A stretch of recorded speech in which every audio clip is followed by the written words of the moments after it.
There is no problem with being where you are right now. We can be where we are and at the same time leave wide open the possibility of being able to expand far beyond where we are right now in the course of our lifetime. Pema Chodron, comfortable with uncertainty. 15. Embrace limitation. Limited resources foster creativity and genius. I wrote about a dozen books over the 7 years, so it isn't unusual for others to talk to me about their ambitions to write.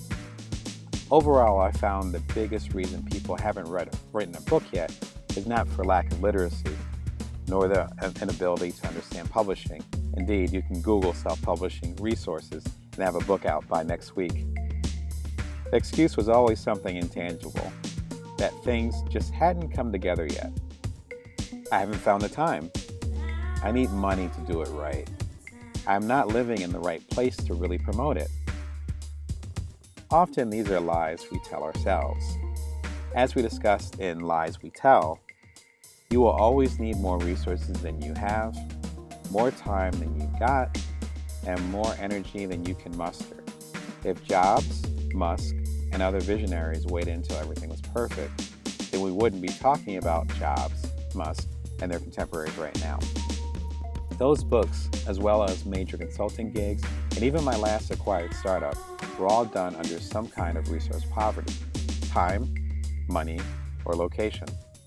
Call me crazy, but those actually made the opportunities not only better, but increased the chances of those opportunities actually showing up. 1. Personal scarcity. Isn't it amazing how we manage to get our projects done just in the nick of time, no matter how long the deadline? We always pace ourselves, expanding and contracting our productivity based on the time available. Our biggest constraints are often personal. Relationship needs like our families, physical needs like our rest, or emotional needs like our hobbies. After having my first kid, my work week was slashed from 60 hours to about 15, and I launched 2 startups, did 2 TED Talks, and blossomed my career while being his primary caretaker. It's not about time, but efficiency. Number 2, financial scarcity.